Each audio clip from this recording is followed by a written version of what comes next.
Another Hello. umbraCoffee. Yeah. Another month passed by. It feels like ages ago since we last spoke. Yeah, Really. that's true. But it's been also an age since we talked with you, Marcus. Thanks for joining us today again. How are Thank you you for doing? having me.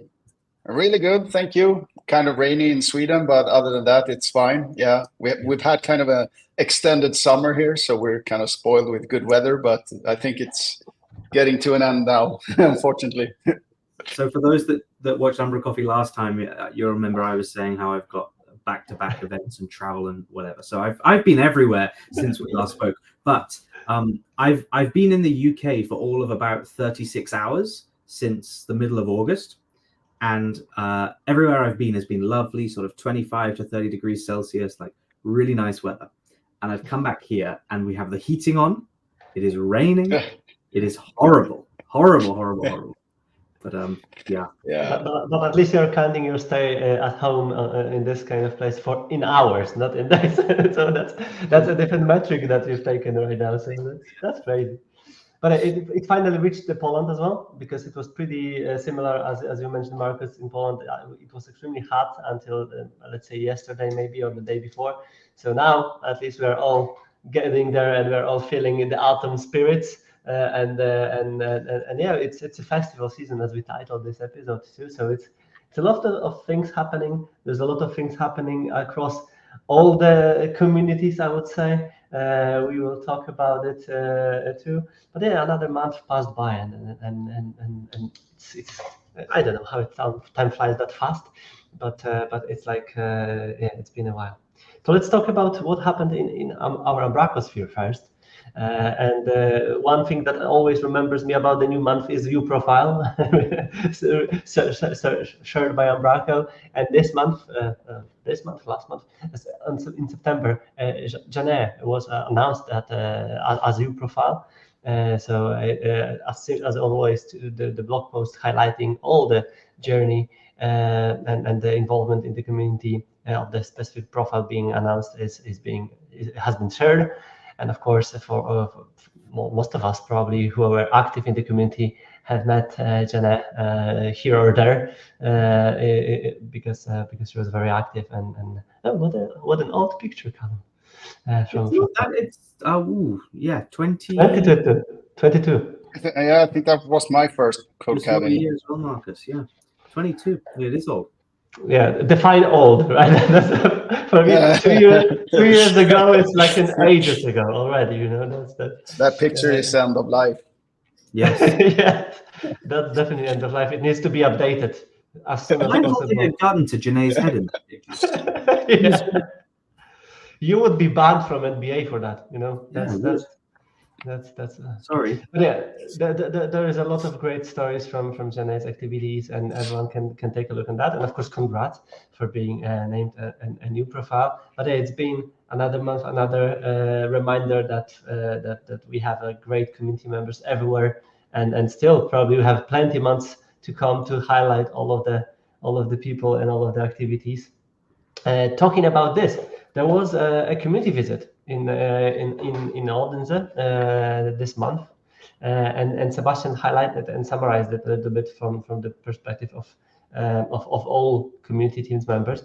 Unfortunately, none of us were there, but we've seen some of the pictures, highlights, and also summaries being shared by various community team members, and we'll probably see more of the outputs of each community team activity sooner or later. It seemed to be a pretty good and packed and active time there, because it looks like an evolved version of retreat being distributed for specific areas of interest, right?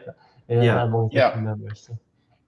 Yeah, I think I'm an honorary member of the packages team, so I wasn't invited, but I did get to see all the chatter going on in our Slack channel, and there was a lot being discussed. It sounded quite hands-on, quite practical. People sort of getting to know the new back office and getting familiar with those things, and Q&As with people directly, compared to the old style retreats where it was more you turn up and you're kind of expected to make something. I think the community teams is more about discussing, deciding where things are going to go, maybe experimenting, playing around with things. Anyone watching who was there, please tell us more about it, and we'll of course highlight it during the stream.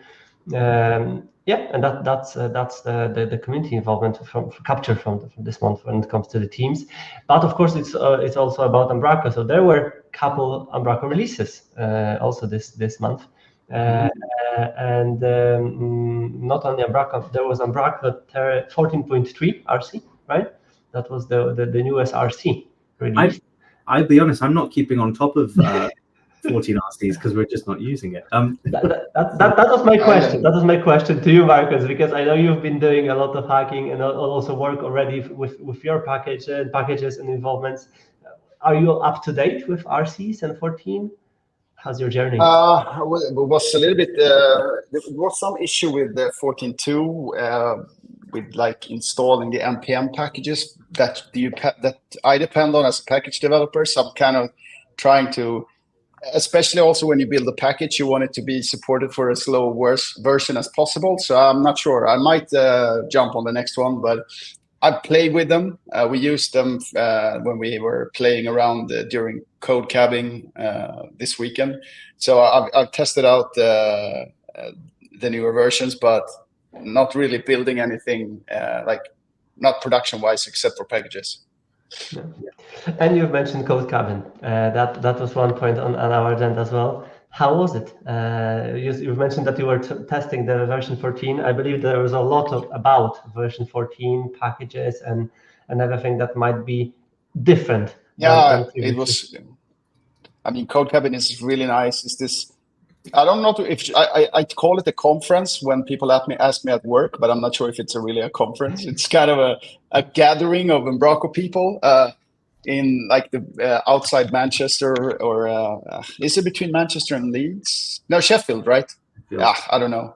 Yeah, it's technically in Derbyshire in the UK, which is a little controversial because I see Manchester as north, and people would argue that Derbyshire is not north. But anyway, yeah, between Manchester and Sheffield, it's in the middle of nowhere. It's in the Peak District. Yeah, exactly. Really nice nature and a cabin, which is more like a luxury mansion where you spend a weekend talking to people about Umbraco, experimenting, hacking, and so on. So it's great times, having nice dinners, and yeah, really nice. I would really recommend it to anyone who's interested in Umbraco. I hear this year there was a pizza truck. Yeah, we had a pizza truck, and of course. It's the famous Sunday dinner from Lucy as well, Lucy Braithwaite. So there, it's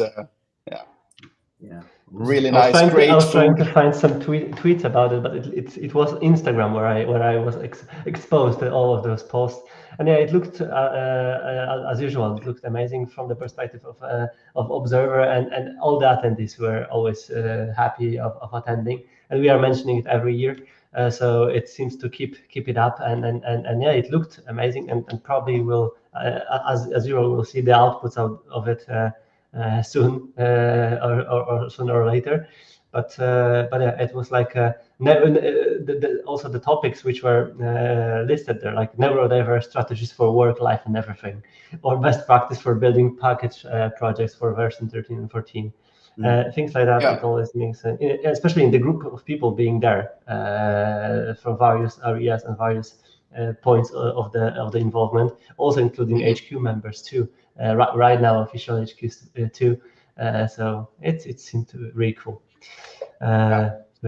How much of it was code and how much of it was other stuff? Because I think each year, depending on who we've spoken to, it's been a really different mix. So some years it's a lot more focused hacking time, and people want to talk more technical topics. And other years, I think maybe the first year I went, people wanted to discuss like pensions and personal finance. And I remember that. Yeah.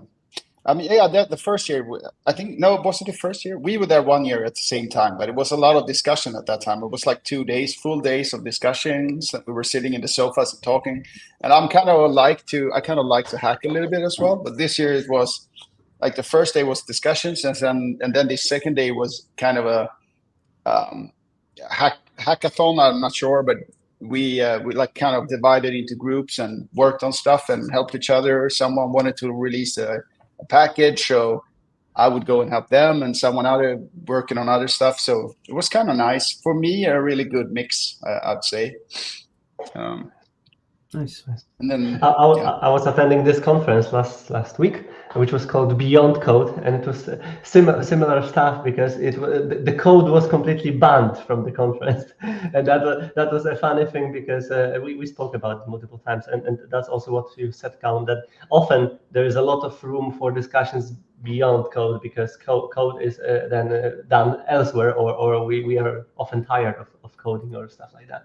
And I kind of like the mix of that, and if it was accomplished, that's perfect because it's often one way or another, and hackathons are cool, but also human interactions and some kind of soft skill oriented discussions are pretty not popular amongst the tech conferences, and I heavily enjoyed these discussions because I was tired of code at this phase, so that was pretty needed.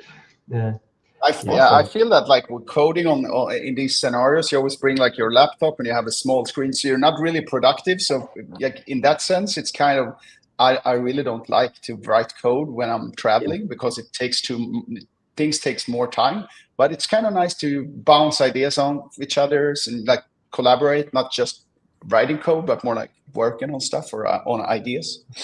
Everyone has their own process as well, don't they? So like, for me, hacking a package together is not something I will do sitting at a table with other people at a hackathon or at a desk or something. It's like a couple of beers, evening, sofa by the fire, or very late at night working on something. And that's not a very sociable thing, so kind of hard to emulate somewhere like Codecabin.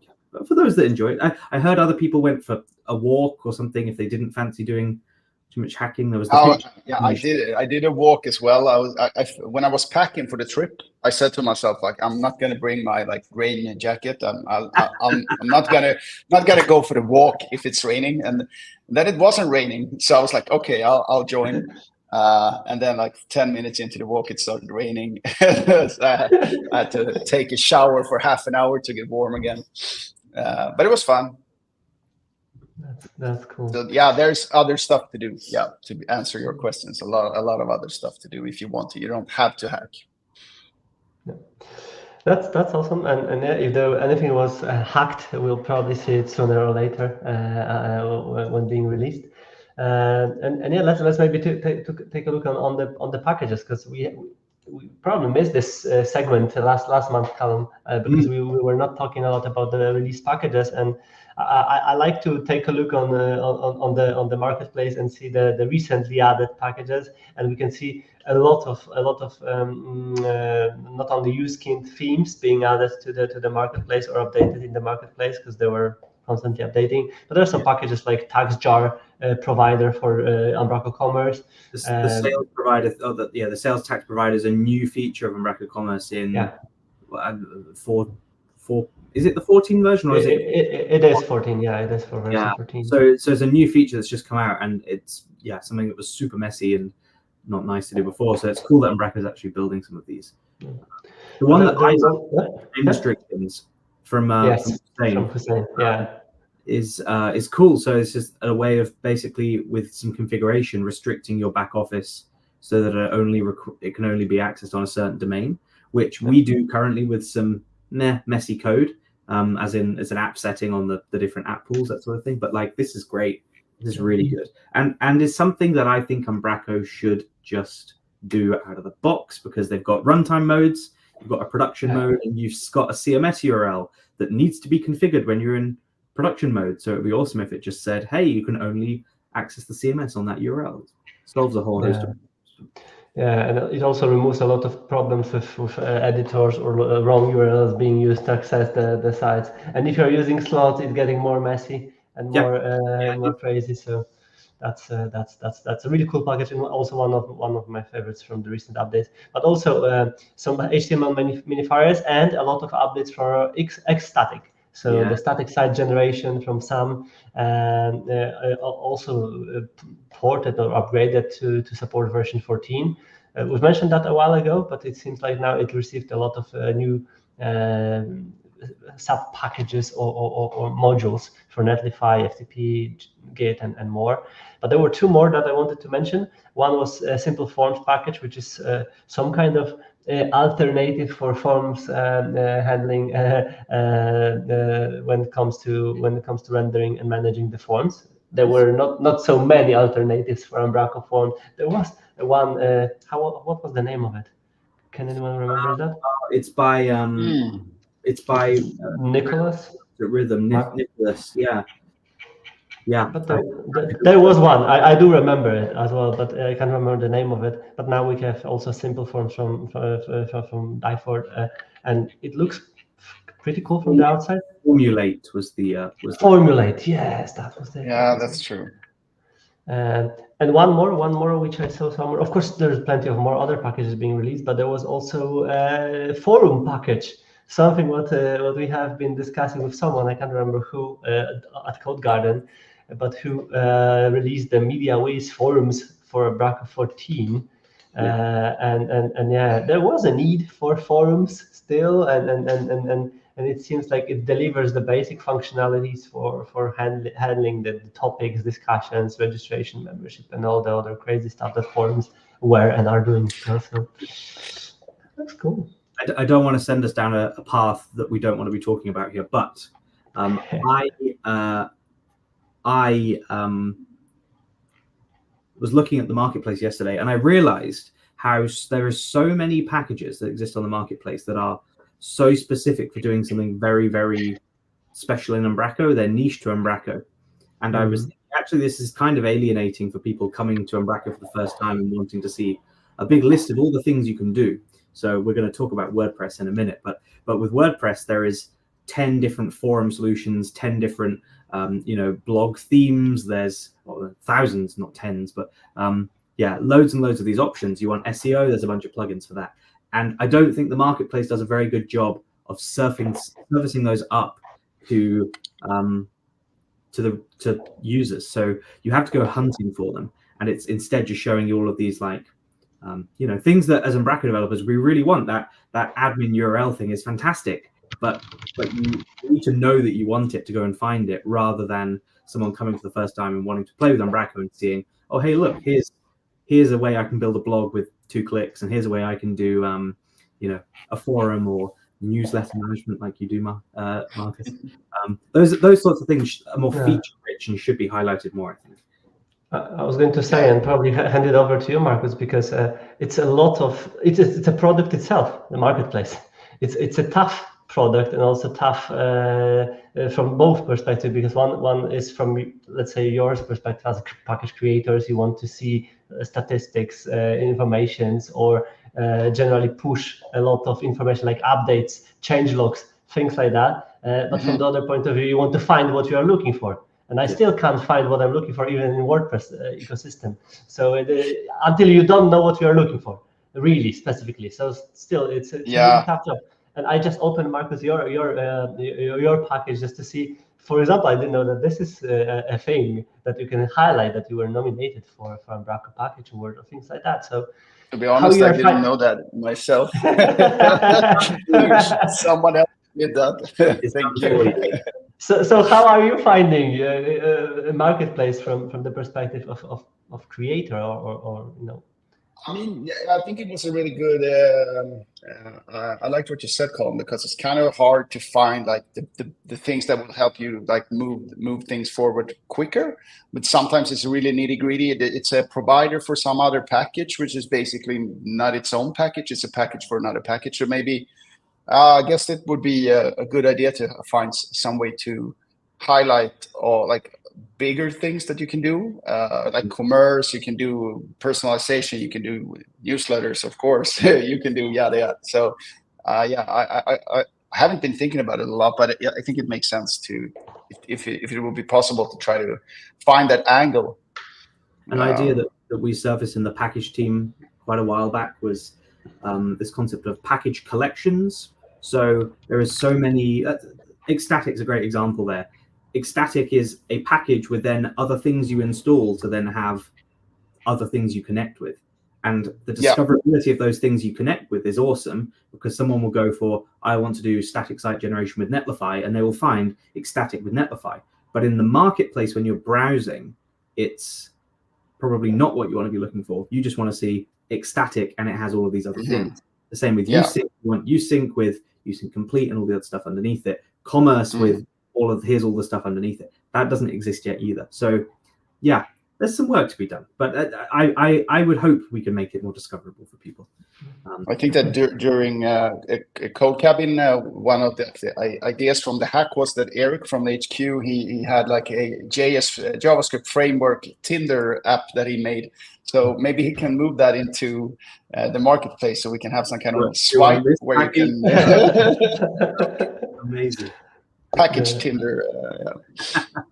At the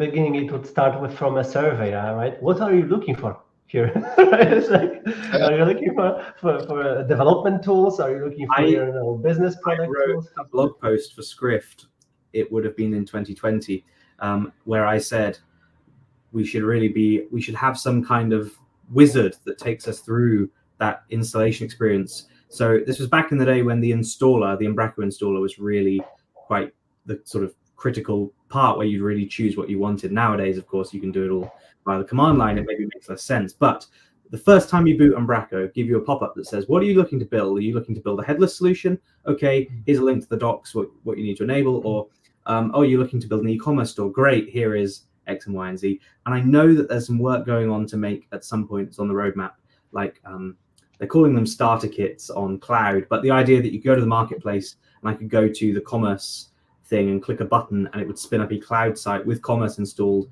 with the blended demo store in there as well, and like, yeah, it's ready to go, would be awesome, because it's harder to discover for people, and you can then present the wealth of options. There's like 5 different ways of doing SEO stuff in Umbraco with some very popular plugins, redirects. Even there's like 5 redirects plugins. So show people the options. You want redirects? Tick a box. Shows you the 5 top. I don't know.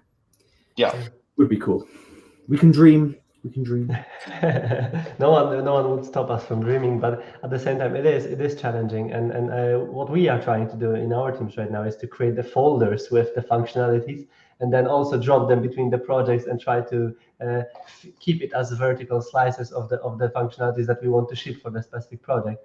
But even within the smaller, let's say, areas than marketplace, it is tough to manage it, because there are some crosspaths, there are some dependencies. This is still human centric activity that needs to happen, because someone wants something, someone doesn't want something, and at the end of the day, there is not a solution that solves all of the problems. So we cannot adopt problems to solutions. Sometimes we need to fix problems. And then that's the tricky. But the marketplace is getting better. I kind of, as I mentioned, even this ordering, finding out the packages, those badges that I didn't know that they are existing, as well as you, Marcus. So it's like, it seems like there's a lot of happening behind the scenes, and maybe at some point we will bring someone from Umbraco teams to maybe share more of plans for it from the commercial perspective too. There's a public issue tracker where you can raise all of this feedback as well. So like, and I have many times said, hey, I can't find these packages in Google, and Nathan's found out why and has fixed it. And hey, it would be great if we had a filter for like community packages as well as HQ packages, and it gets added within a couple of days generally. So if you have feedback ideas, put them on the issue tracker. They are really good at driving it forward. Maybe the bigger ones will take some. Yeah, and maybe this is the good opportunity to talk about the upcoming month. Before we'll talk dramas. So start from pleasant activities, hopefully, because the upcoming month, which is not that far away in time, is in October, which of course for us is known from Hacktoberfest. And it approaches quickly. I do not dream about planning my activities to hack and contribute and do a lot, to be fair. Because I'm realistic over the time, more and more realistic these days. But what about you guys? How are you approaching the Hacktoberfest? Marcus, is it anything from your perspective, like a package owner, creator? Do you need help? Maybe do you need people helping you out with some of the issues, or raising issues, testing stuff, and so on? I was actually trying like a prototype on a new version of my open source package, the dashboard, to make it more like to move those like boxes into widgets so that you could basically build your own widget for the dashboard and then have editors configure their own overview looking like they want to. And then if you wanted to add like a site specific thing, you could add a widget. I was talking to your colleague Colin Joey about that. So he was helping out a lot. This was really fun. I haven't the ideas are still in work in progress, so I'm not sure if I would be able to tag any issues with like Hacktoberfest needed helps needed. But yeah, I hope to get something out. I must also say that I don't know what are the rules this year and what needs to be done to make the repository, because last years we also had this kind of changes of the process to not have everyone being open for the Hacktoberfest contributions. It was like consent to be listed there. I believe this is the same. It needs the Hacktoberfest tag on the repo, and there might be another step as well that I've forgotten. But regardless, the Umbraco rules are always slightly different too. And there is some, probably being a bit premature here, sorry, Lottie and whoever from DevRel's watching, but there is some package guidelines, I think, for Hacktoberfest on GitHub. I guess these will be published somewhere else. Package maintainers can opt in their repos. It tells you how to do so. And I think there's a place you can contribute back a list of the packages that are like open for contribution in Umbraco. So there's a nice, easy place you can go to find all of those things. They've got this Hacktoberfest activity log because there's more things than just contributing code that count. Speaking of meetups and the other things, podcasts, that's cool. The one thing maybe I'm gonna get in trouble for saying this. Blog post on Monday. Okay, fine. I'll let Lottie say it on Monday. Okay, no troubles this time then. No, we're trying to behave. We've learned. We'll still talk dramas soon, so that's fine. That's fine. But yeah, so it's fairly similar to previous years. Opt your repo in, and you can log your activities in the activity log, and you will get something in exchange. There is also the CanCon Hackathon on the 11th of October, which is a combined effort between the team in Europe and also the team in the in the US. So they're going to try and go more or less all night. 11th, there will be about midday in the UK. It'll kick off and it will run all the way through till midnight, and then on the 12th as well, which is the Saturday. So that's great. Yeah. And another one is on the 15th, right? In Odense. That's still probably plenty of room to organize something by someone who wants to hack more. And last year there were a lot of Discord sessions, if I'm correct, where people were just hacking together and comparing ideas. So yeah, this is the month where we can definitely join forces more and help each other. But I wanted to use our platform as kind of call to actions, because often people are struggling with something and then they need help. So if anyone needs help, also shoot out, because that's where it can be listed. That's where help can be brought, because a lot of people don't know what to do, and they want to help, they want to contribute. They don't know where to start and where the help is needed. And sometimes the help is needed in a very small, often boring tasks as well, where someone else can join and help. I just found the package ideas list from Lee. I didn't know that this existed as well. So there is even package list ideas that were and might be needed, right?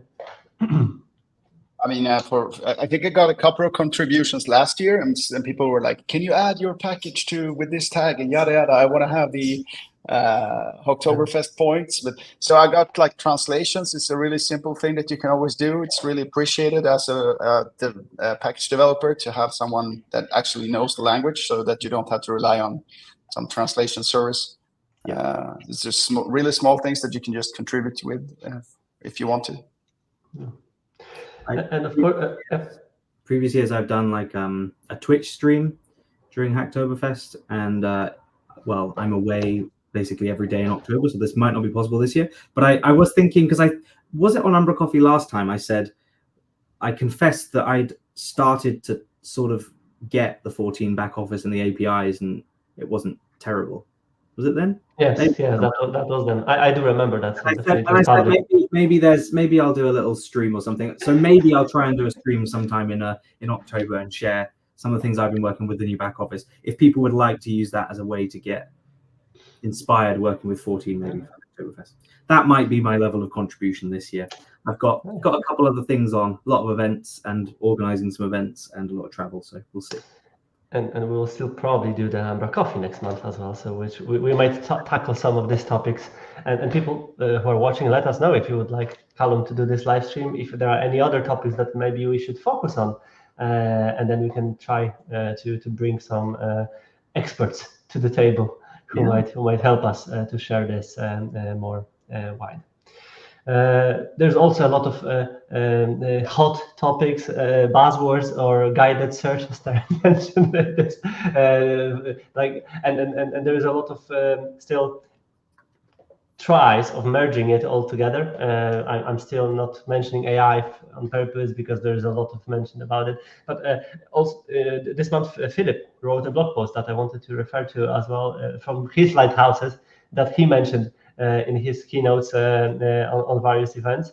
And he mentioned generative AI, personalization, orchestration, and search as an areas of evolution. And I think it all can lead to a lot of good ideas being compared with reality, a lot of good explorations, if that makes sense, in the CMS ecosystem, in the Umbraco ecosystem.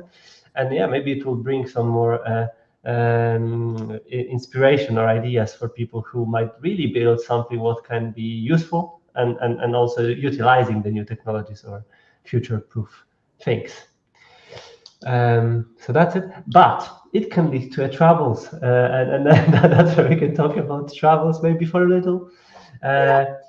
We've been observing it from the outside, and it all for me. And of course, we'll be talking about WordPress dramas now, because we are umbraCoffee and we are umbraco stream. So why not to talk about other people's dramas? But I followed it on Twitter. I followed it on various other channels and blog posts and TechCrunch and stuff. And then Jeffrey probably raised it on our MVP's Slack channel. If anyone is following in, and there has been a lot of discussions around that. And guys, did you follow the WP engine, however it's pronounced and called? Error and WordPress.org and all the community discussions there, and what is the future of open source now? That's the buzzword. I mean, I followed this quite closely. I, for my sins, have done a fair amount of WordPress over the years. Thankfully, not for quite a long time, but but using it as a proper CMS and not just for blogs. Like I've built some fairly big sites on it in the past. And I know a fair number of people in the WordPress community too. So I've been chatting with some people. That said, the context here, maybe we can get people up to speed. There is a person called Matt, who is the CEO and creator of WordPress. And WordPress is a complex beast. Whenever people think of WordPress, they think of the blog platform. And ultimately, it's far, far more than that. It's an open source project built on PHP. It's the most used CMS product in the world by quite a considerable amount. In fact, I think it powers like over 50% of websites or something. Something crazy. It's huge. They also have a commercial entity behind them called Automattic. And so when we talk about WordPress, we have WordPress.com, which is a product by Automattic, and it's a self-hosted version of WordPress. So it's a hosted version of WordPress, like Umbraco Cloud would be. It's also a slightly different experience to just self-hosting your own WordPress install.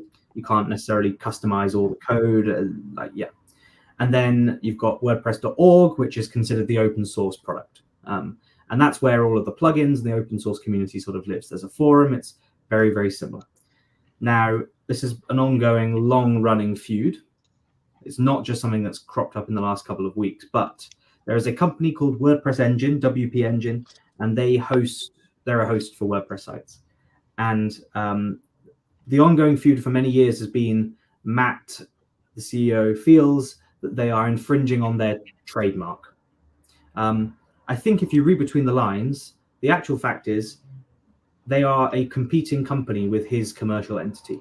So WP Engine also creates their own commercial products and plugins, and they have their hosting platform, much like Automatic do as well. So Automatic have their own plugins and services that they sell. They're competing against each other. They've both got quite considerable venture capital funding. They're valuable companies, several $100 million companies. And I think this is an ego war and is a bit of jealousy going on ultimately. But what has transpired since is some quite dangerous moves, I think, by Matt, who is not only the CEO of this commercial entity, but is also the leader of the main WordPress open source project. Yeah. And what that's led to is him effectively locking out any customer that is using WP Engine, this competitor, from using any of the open source features or any of the open source aspects. So they've not got access to plugin library, they've not got access to automated updates, and he just made that decision seemingly on his own and has been able to just make that happen. So he's we're now bridging this world between open source, something that lives in a, almost maybe a protected foundation, and a commercial entity. A bit of extra context: Automatic are without doubt the largest contributor to the WordPress core. They make a huge number of contributions, in the sort of region of 2,000 hours a month, I think. Whereas WP Engine, they contribute to the core of the product as well, around 40 hours a month. So it is, hundreds of times more than Automatic do. Automatic also make a lot of products, and they work closely with other hosting companies. And I think part of the backlash has been that WP Engine don't want to work with them. They've got this personal vendetta against each other. Yeah. So that's now spilling out from an argument between two commercial companies into the open source world, with people making big sweeping decisions that really actually impact the very nature of open source. And we don't want to bring up the past too much, but this might sound semi-familiar to some people in the Umbraco community. We've got a commercial entity that is behind the Umbraco CMS, and they help build and maintain it, and they do a good job of that. And they, of course, are the largest contributor, both financially and whatever else, to the product. And there's been times in the past where certain people have not liked decisions that have been made, or have not liked certain things that the community have been saying and doing, and have made, let's say, rash decisions at the time. Maybe that time has passed. But yeah, it's quite scary. It's quite scary to think that effectively, in this case, one man can control 50% of websites on the internet with a silly decision. But Jeffrey touched this from the perspective of 2 points of views. One is opportunities, of course, because it might be opportunities for other systems right now to say that we are not like that, we are doing this or that different. Second is a fear, because it might lead to other people doing similar steps, because again, it's a business war. Everyone can do what they want to do in their own kindergarten and field, and that no one would stop them from doing that with the appropriate authority. And we know that from other businesses and from other places. If someone will decide that they are, extending the tweet length to something else, they will do that, right? So in this case, it was a one man's decision affecting a lot of the people, but at the same time, it's kind of his product, right? Or in theory, of course. But I see a lot of references. But we I don't know if it was you, Callum. It was you probably who brought the analogy for our Umbraco's things. And if, for example, if Umbraco would ban using complete from any commercial locations, right? Because it's a commercial product. I mean, do we get into this? I don't know. There's been times in the past where people take commercial products to Umbraco products, and they've been banned from attending events because they are not welcome. And that is what happens when, I think, ultimately one person is in charge of the direction of an open source project. And I totally get it because it's your baby.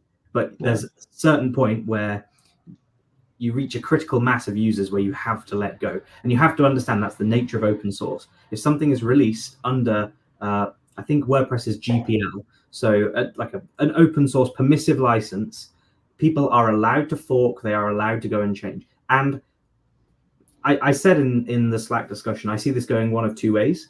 A hard fork by WP Engine, and they're gonna create quite a rift in the community. They are, without doubt, the largest host for WordPress sites. And secondly, and maybe both of these things will happen, they're suing each other right now. So there'll be some kind of settlement, and I would probably see some structural changes happening to the WordPress product. And to me, that really begs the question, does any of this matter? I don't think so. I think it will play its course, it will sort itself out, and most end users are not going to know that this is even happening. 50% of the web is running on WordPress, and this very, very small active faction of the community is the ones that care about this. And it was the exact same thing with all of the Umbraco rifts in the past as well. So it was a small group of people that were affected and complained, and the world moves on. So I think that's what's going to happen here ultimately. I don't think it's game changing. I don't think clients care. It's not the end of open source. It's not the end of open source. Not the end of open source at all. But it sets a dangerous precedent. It could, if it does go to court and a court decides in favor of one over the other, it could set a very dangerous precedent for open source. Yeah, exactly. That's exactly what we were talking about. And Per also had a great talk about this licensing battles and all the other stuff that are affecting us as creators. And I think what played a huge role here is, of course, the same thing that any other wars, which is emotions. And still, there is a very short line in between of business and emotions, and when it's crossing one way or another, it's always ending not the best way. A further bit of added context here that is what's actually heated this all up. There was a big conference last week where Matt was the keynote speaker, and he went up to the WP Engine booth during the conference and said, "I'm not happy with you, we need to sort this out." And then gave them basically an ultimatum that said, either we sort this out by my keynote, or I'm going on stage and I'm basically going to slander you on stage. Guess what happened?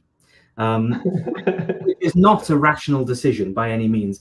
Business decisions do not happen, unfortunately, between the CEO of a company and the marketing people that are running the booth at some event. So I don't think I don't think it's played out rationally either. But yeah. We'll see. We'll see what happens. Yeah, we will observe, we'll update. And again, I agree with you that there will be another drama, which will cover this drama, and we'll all live by. But it's interesting to see that, because obviously WordPress is such huge that it was spilling all over everywhere. And we were briefly talking about, Marcus, you were not that much exposed to this. No. Right? No, but I mean, there is this challenge, I guess, like you said, Callum, that they are their main contributor, and they have this thing where they're trying to make money to have a sustainable company, and then someone is competing with that way but they're not contributing that much, which is it's more or less the same challenges as Redis used to have before they made their changes to the licensing, where they're like building something and a lot of people is selling it, but they don't get any money. Redis, I don't have the optimal solution, but I understand the problem. You're making something, you want to have somewhere to get the money from, but there's other people making the money while you have to work on it. So it's like that doesn't really make sense. I understand that people get pissed in that situation. It's kind of an interesting times. I guess we have to figure it out, right? I mean, I've always seen it in some way too. When HQ has something, I mean, HQ is growing really fast now and it's bigger, but it used to be that we don't really want it to compete with something that they made, because it's a good way to make the project sustainable.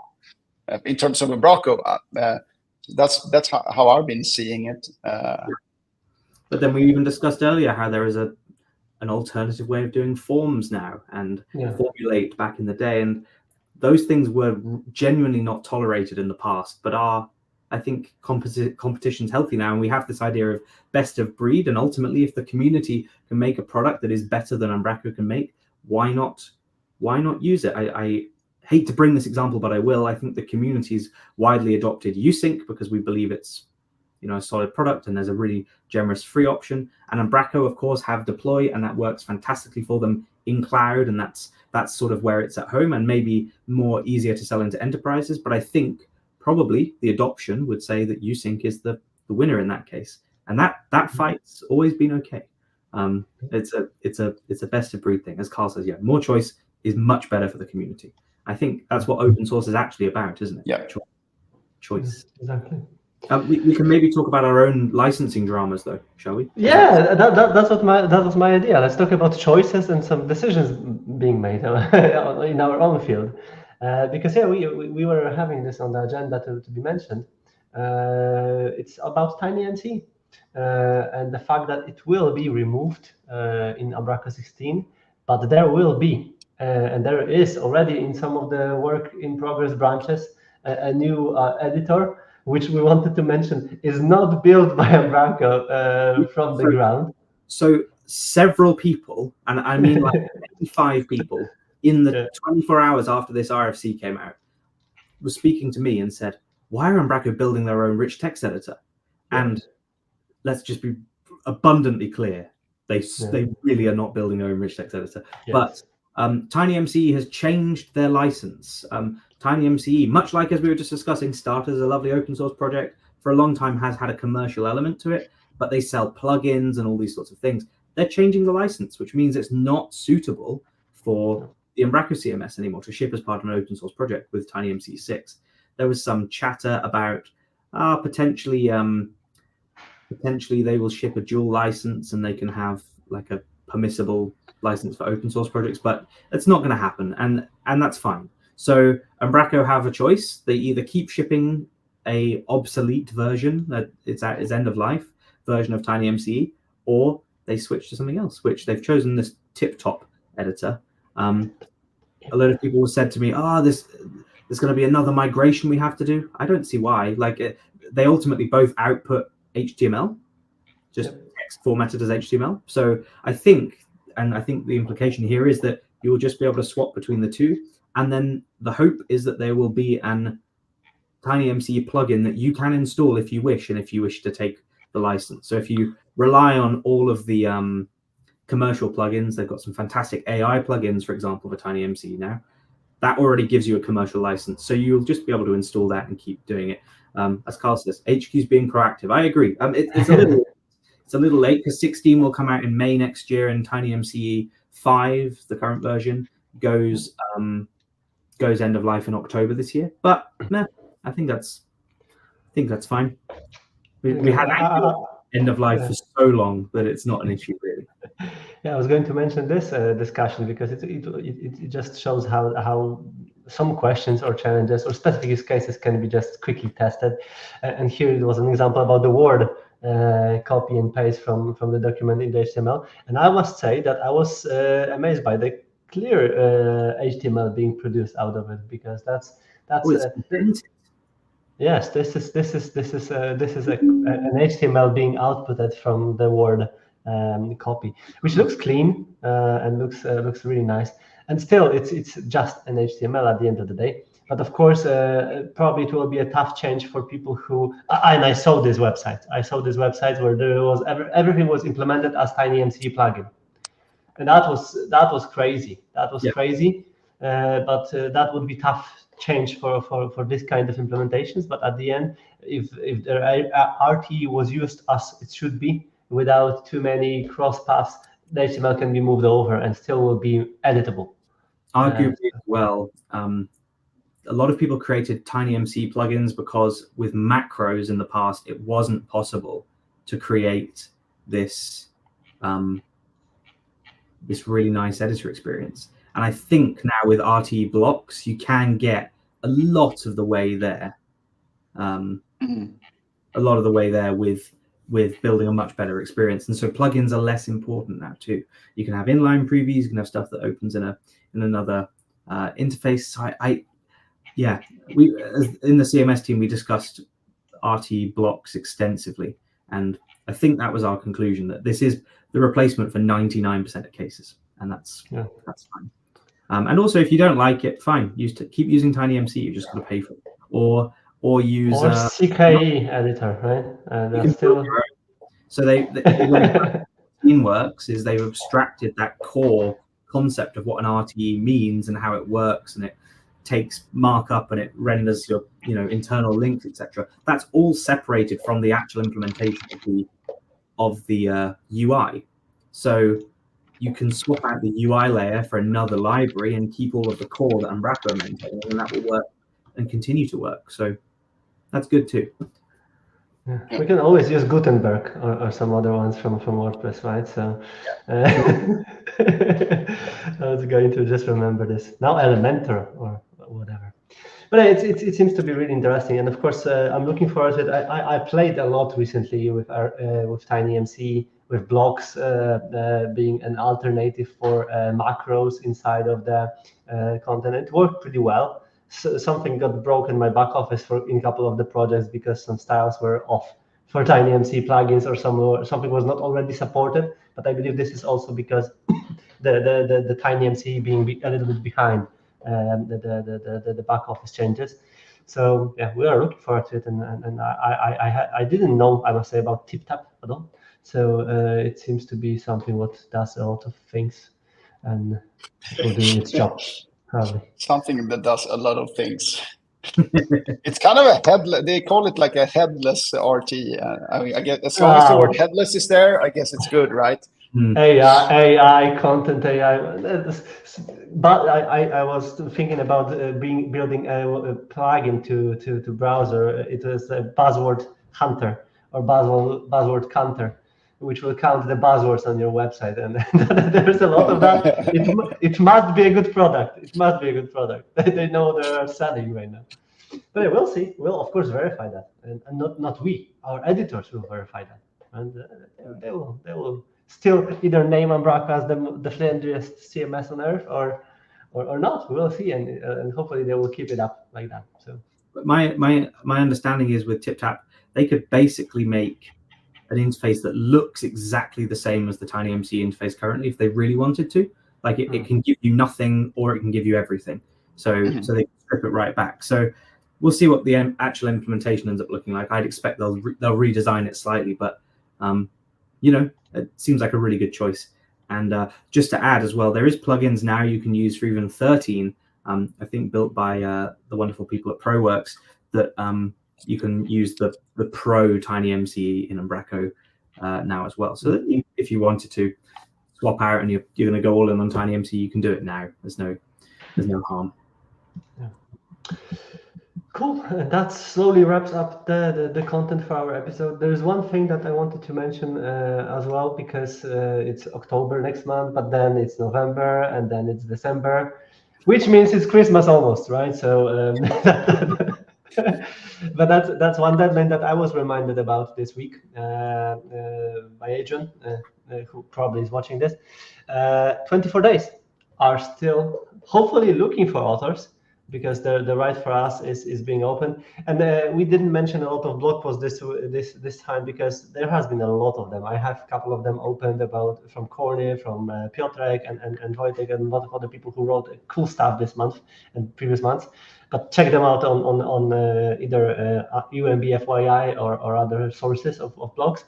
But if you want to write about anything, if you want to share about maybe some more soft skill oriented topic, maybe something about hardcore Umbraco RTE replacement backbone AI driven property editor, do it and write it in 24 days, because then you will get a reach, then you will get a platform, and you will be able to promote it.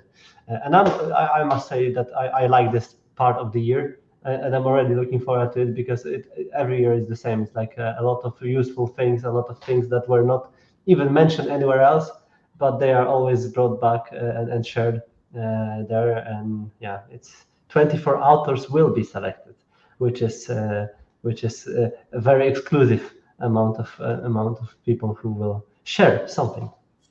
Yes, definitely. 24 plus. So yeah, in this Christmas spirit, we can slowly wrap up. Is there anything else, guys, that you wanted to add? Let's touch on festivals quickly because we've mentioned it. But I forgot about it. So Marcus, you have a festival coming up in. Yeah, we're trying to bring the old Swedish festival back to life. So this time it's going to be in Stockholm. So we're it's my company Obvious and the Toxic who's hosting it together with Umbraco HQ. So we call it Umbraco Kalaset. So it's going to be a big party, sort of. Think confetti. So I think we have a great lineup of speakers and interesting topics. Yeah. Yeah, it's going to be on the 23rd of October. How big are you planning to have this event on? It's so hard because it's impossible to know how many people that's going to come. Yeah. I think we have we would be able to fit around 100 people. We're not there yet, so buy your tickets. Just sign up. There will be room for you if you want to come. But yeah, it looks good. We have a sign up, so it's going to be a lot of people there. It feels great. It's nice. Somewhere around what we were hoping for and expecting. So yeah. I remember the last Swedish festival in 2019. Was it in Örebro in Sweden? Yeah. It was nice. 80 to 100 people there. It was a good event. So hopefully we can see that again. Yeah, I was probably on the first one, right? I was on the first one that was done. That was hosted at the WebMind office. WebMind office, in Gothenburg, yeah. That was really cool. It was really nice. Yeah, that's looking cool. forward to that. Yeah. A lot of work. It's always inserting. I was going to ask how much prepared you are already, and how what's still left to be done. I think we have the schedule set, and all the speakers know that they're going to be there. I hope. So I mean that's important. And then there's food, there's things that's going to happen in the venue, and we're also doing this together with HQ. So they're going to host a partner summit in a venue very close by. So we're syncing stuff. I mean, I think it's harder the first time, I guess. So you have to create the logo and get things running. So I hope that it's going to be easier next year. I'm sure it will be. Also, I'll tell you, Marcus, it's a tough space right now for events because companies are more budget conscious than they've been in the past. I think it's just never quite bounced back after COVID either. So, it's tough. It's a tough challenge you've taken on. I know the feeling. And wish you the best of luck. Of course, I'll be there in person to celebrate. Yeah, I'm really looking forward to that. I think it's going to be great. We're actually happy with the number of signups. So I think it's going to be. Our goal was to just have a place in Stockholm or in Sweden where people that like Umbraco can gather and learn together. So I mean, we've achieved that if we have 5 attendees, but we have more than that. But it's going to be really good. Yeah. Oh, good. And last week there was a Dutch festival. Yeah, that was Thursday last week. That was good. Very different setup to before, and I think smaller than it's been in recent years as well. But it was still great to see the community. Good community vibe. I had some massive tech issues in my talk, so nothing to do with the talk even. Just my laptop died. Decided to switch off on my second to last slide. Don't know what happened. Anyway. But yeah, and there's US festival next week, right? That's on the map as well. There is, and not that far away in time. I just realized that by visiting the website, there's a UK festival as well, November 8th. UK Fest, and there's DK Fest 2 weeks after that one. DK. So you might be seeing me at all of these events. DK Fest is starting to announce their speaker lineup. UK Fest lineup's coming up next week because we confirmed our speakers yesterday. And buy your tickets for the UK Fest, please, so I can sleep at night. The same for Swedish festival as well, and for the other festivals. If you're planning to go, don't leave it to the end, like last episode. We'll make sure there's links down below for all of these. But yeah, US Fest next week's going to be good in Chicago. I'm there from Wednesday to Monday, so that would be fun. And then Sweden, all kinds of things going on. Yeah, Nice. find Callum and find other people and share what you've learned there. And yeah, be sure to check all the festivals, all the information, also in this video description, because there is a lot of things happening, and maybe you are not even aware that something is close to you, and then you can catch up with like-minded people, hack something together, and then share your work. Yeah, that's a note for myself as well. I need to plan some trips. I haven't been on any festivals for a while. Yeah. Cool. You have to put on Lotte's comment. She said be there or be square, but in Swedish. Var där eller var fyrkant. Okay. Umbraco-kalaset. Yeah. Is that correct? Is that a Google Translate job? She asked, it's a direct translation that doesn't really make sense, but because Swedes know about the English saying, so we get it. So it's kind of a fun translation, I would say. That's good. That's good. Nice one. Cool, guys. So that seems to be all then from the agenda. Yep. As you kind of mentioned, we will make sure that the links to the events will be listed there, and yeah, plan some trips, attend the festivals, and then we'll catch up by the end of next month, and maybe we'll summarize the Hacktoberfest activities. Maybe we'll do some dive into specific topics or hack something together live. If we'll see what will happen. Thanks, Marcus, for joining us today. Thanks for having me. For bringing the event back on the map and having it run smoothly next month. Yeah, thank you. And then we'll catch up at some point to discuss how it went, and you will share more about everything else that you are working on then. Yeah, of course. Would love to. Amazing. Awesome. So thank you, everyone. As usually, like, subscribe, do everything else what is needed to be done on YouTube. Get us back to 1,000 subscribers, because who knows what's happened. If not, we'll find you, the ones who left us after Codecabin. We have stats. We have numbers. We have all the emails, all the names. We just need to do something with them. And then we'll catch up next month and do this summary all over. So have a lovely rest of the day and the weekend ahead of you guys, and see you soon then. Thank you. Yep. Bye. Bye.